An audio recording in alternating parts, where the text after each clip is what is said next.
saying that it's a segment with stuff. This story, the church. Okay, guys. Page 4 in your quiz review packet.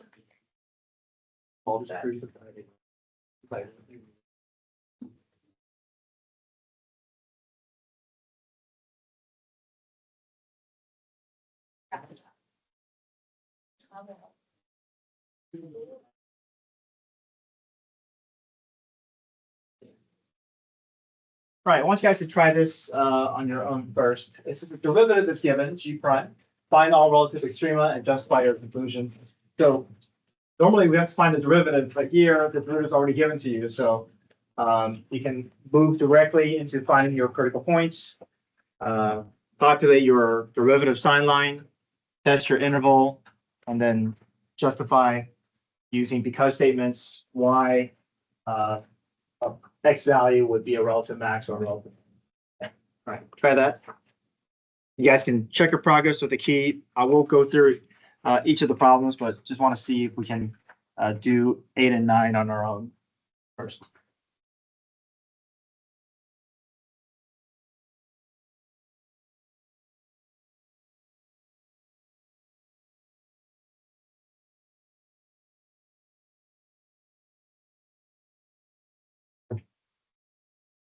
Okay, yeah, thanks. Yeah, you can see that.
Okay, so number 8, we have our derivative. I just had it as 5 minus x over x cubed, so I can see more clearly what my numerator and denominator are. We know that critical points can come from both the numerator and denominator, so we set the numerator equal to 0, the denominator equal to 0. We place them both onto our slope sine line. I'm using test numbers -1, 1, and 6.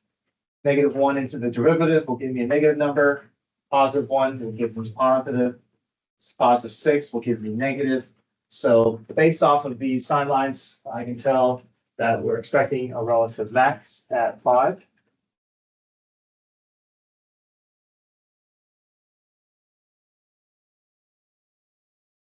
Oh, and this is for, sorry, this is for x greater than 0. So I shouldn't be testing anything to the left of 0 here. So only 5.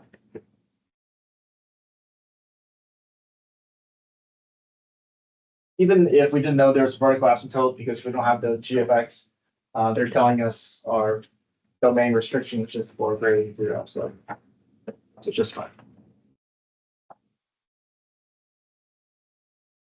Number 9, you want to find g prime and g double prime, create both sets of sine lines.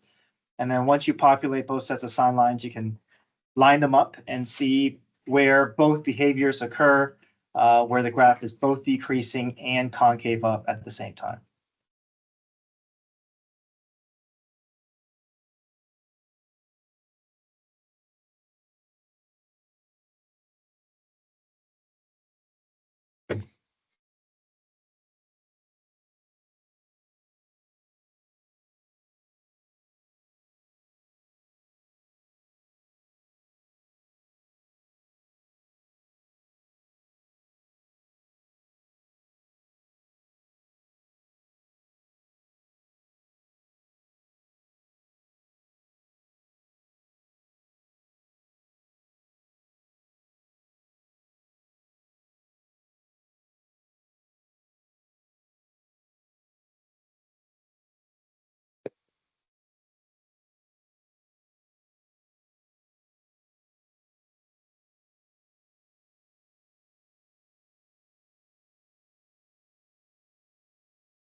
So once I line up my sine lines, the only place where both behaviors will occur, concave up and decreasing, is going to be in this interval here.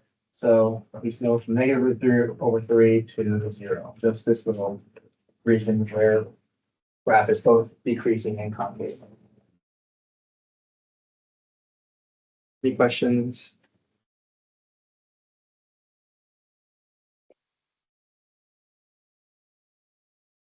Okay, number 10.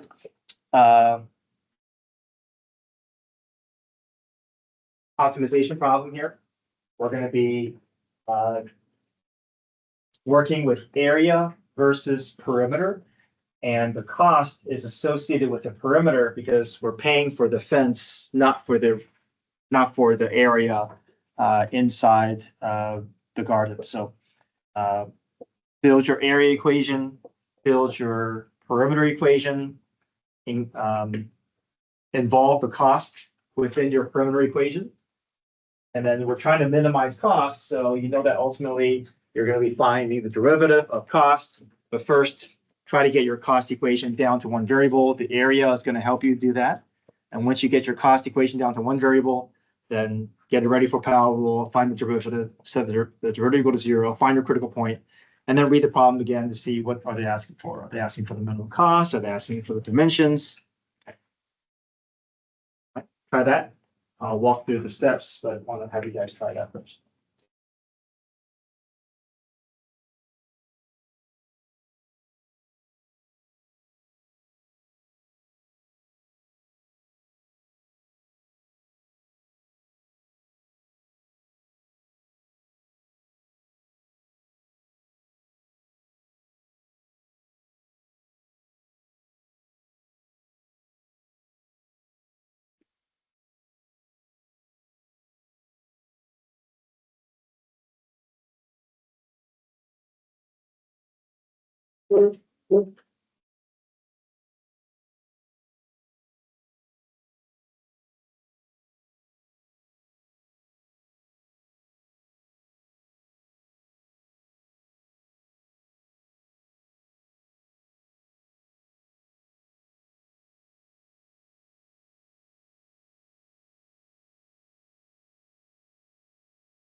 So area is just x times y. I had x being the horizontal portion. I had y being the vertical component.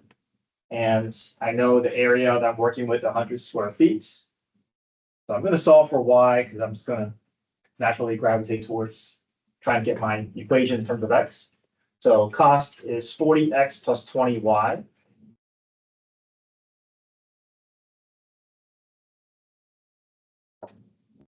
Um,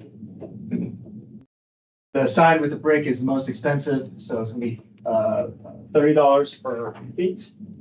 Meanwhile, the other three sides will be just $10 per feet. So my perimeter is 2x plus 2y, but I'm involving the cost for each side, so I'm multiplying 10 for all the variables, including that 30x where the more expensive side is. And my cost is just going to be about 40x plus 20y. I want to find the derivative here, but I want to get this down to one variable. This is where the help is going to come from. So make that substitution. Once I make that substitution, get it ready for power rule. Apply power rule, find the derivative, set my derivative equal to 0, solve for x. And once I solve for x, then that is my solution. My solution is going to circle around that number. So it's asking for the dimensions. So I have x.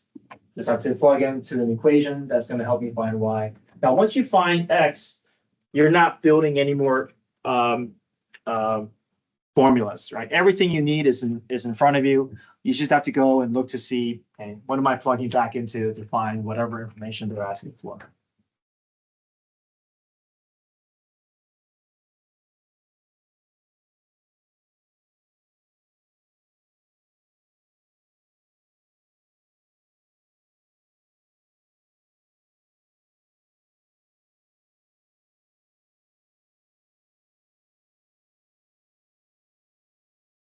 Okay, try 11.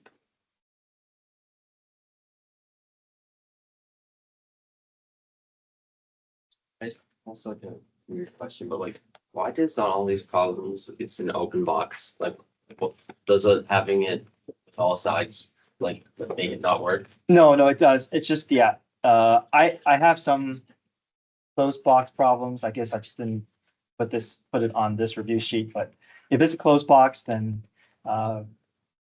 yeah, you'll just add that 6th side. Yeah.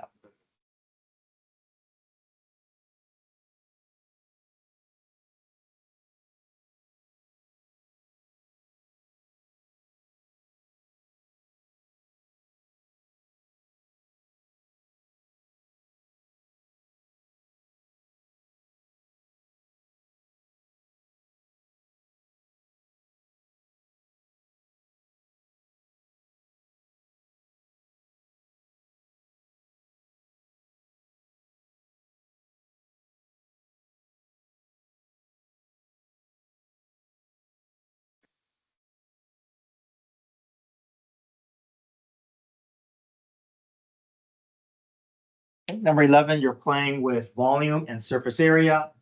And the cost is going to be associated with the surface area because you're paying for the outside of the box. The volume is not, you're not paying for the space inside. You're paying for the material that makes up that box. So once you build your surface area equation, you can start multiplying the cost into that surface area equation, and then you can update that equation and call it cost. The volume is where your support is going to come from.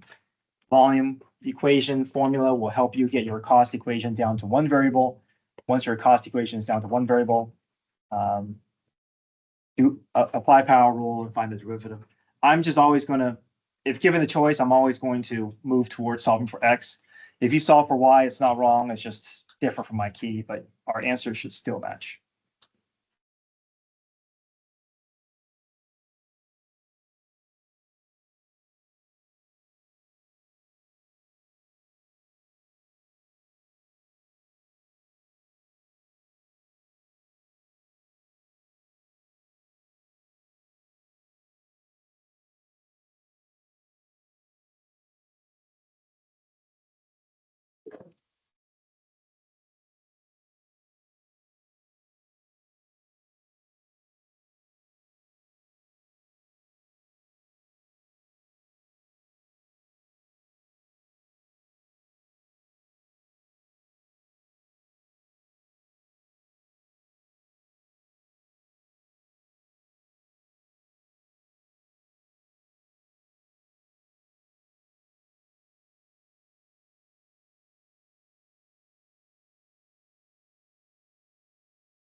So my surface area, I have 5 sides to have to build out for my surface area. So the base is 4 times Y. That has a unique cost. It's the most expensive since I guess it needs the most support there. So $10 per square meters. And then there's nothing up top, so we don't have to worry about paying for anything up top. The first one, the vertical size is Y times X. If there's an X times Y, there's also a back that's also X times Y. So we have 2 separate surfaces there, and then the sides. One side is 4 times X, and the other is also 4 times X. And all of these have $5 associated with those sides. So I'm just multiplying the 10 into the 4Y, the 5 into the others. And once I get my cost equation, I'm working with the volume equation to help me get my Y's replaced in terms of X.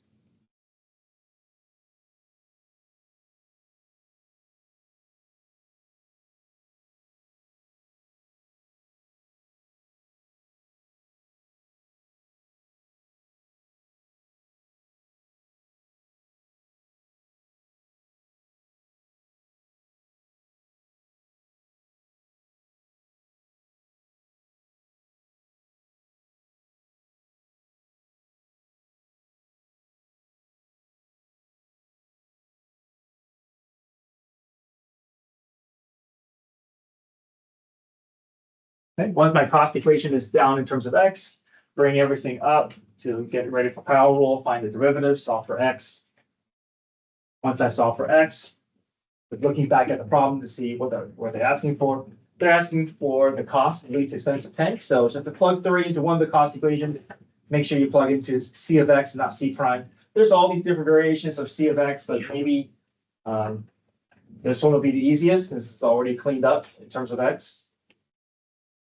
But you could plug into any others, just will require the Y value if you want to plug into any of the earlier versions of cost.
Okay, try 12 and 13.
You will see a problem on the quiz.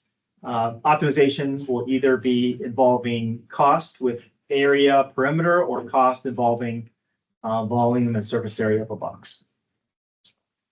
Just going to circle around these types of problems. All right, 12, you're looking at the derivative graph. You can label your axis accordingly.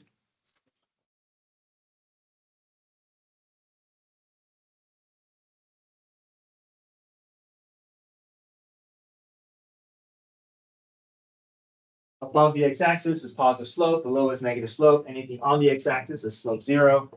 So if I can create my sign line, then the arrows are really helpful because it tells me how the actual graph is moving in terms of rising and falling. And the arrows indicates relative min at -2 and 1, relative max at 0 and none at 3.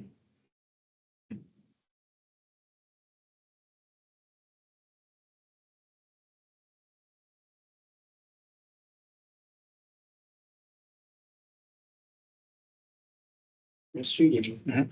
if this was a position graph, what would the slope be of 3?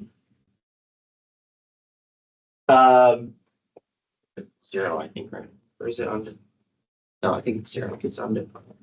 No, it's like Three. flattens out, but it keeps going up. Like it would do on this. if it was a position graph, then that would be a slope undefined. Yeah. Would it? Undefined because it's not information. Yeah, so we asked them.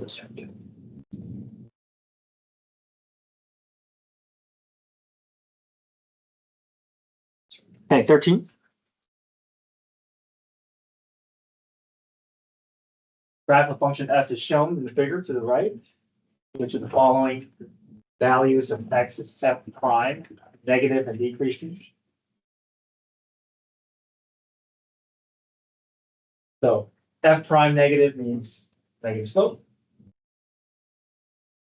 And it needs to be concave down because f prime decreasing would be in cavity concave down. So this is decreasing, but looks like that's more of a point of inflection, right? It doesn't look like it's quite concave down there. This is a better option here. Decreasing slope, concave down, so point A.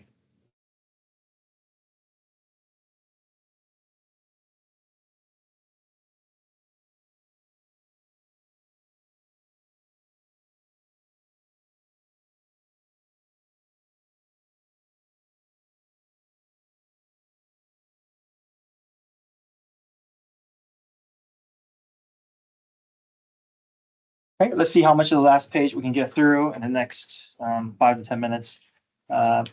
Page number 14, last page, or not last page, but next page.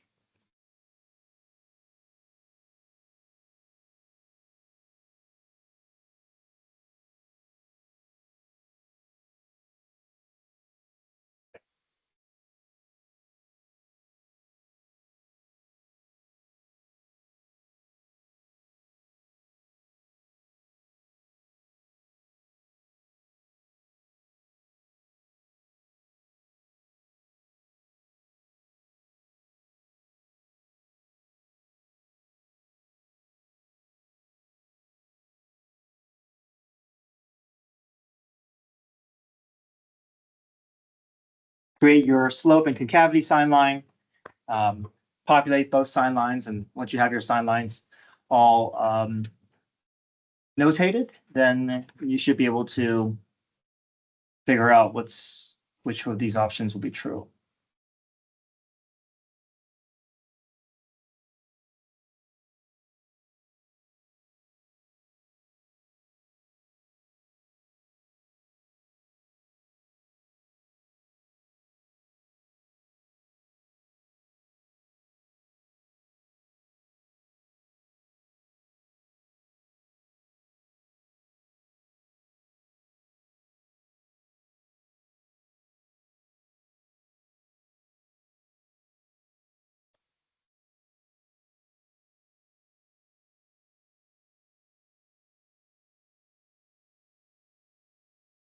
Secondary would give you points of implied income. That's right. And first would gives you extreme. Relative max, relative, yeah, Relative max. that's right.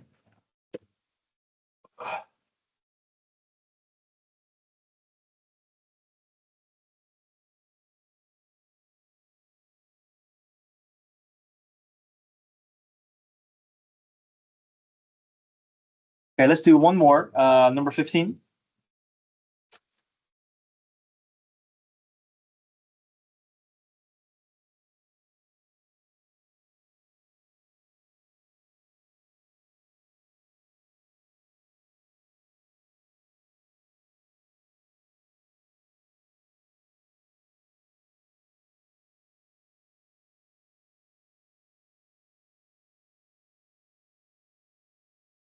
Rolle's theorem is basically mean value theorem.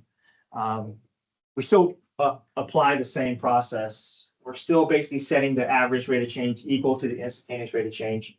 It's just that your average rate of change should end up being 0, because if 2 points are directly across from each other, then the slope will be 0. If that's the case, then we're basically setting f prime equal to 0. But we just have to confirm that our endpoints are directly across from each other. So plug 0 into the function, plug 4 into the function. They both produce 1, so that tells us the slope between these endpoints will be 0, change in y over change in x. My average rate of change is 0, then I know that there must be at least one other slope 0 somewhere along the path of the graph. Rolle's theorem doesn't really care if it's a relative max or relative min. It just wants to find a slope 0. So we set f prime equal to 0, solve for x equals 2. There could be more than one solution, but you're guaranteed at least one solution somewhere on that open interval. Your C value has to be between the open, has to be in the open interval. So if we get a C equals 2 and C equals 4, we got to remove 4 because 4 is not on the open interval.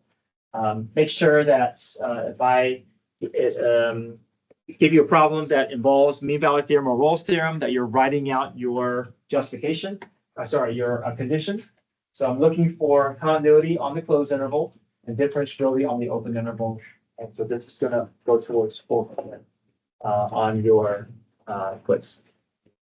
Extreme value theorem only requires what? Just continuity. Because extreme value theorem doesn't care if the graph is smooth. It just needs to be connected. But Rolle's theorem and mean value theorem, because we're trying to guarantee a slope value, we need this statement to ensure that there's no sudden sharp turn in our interval.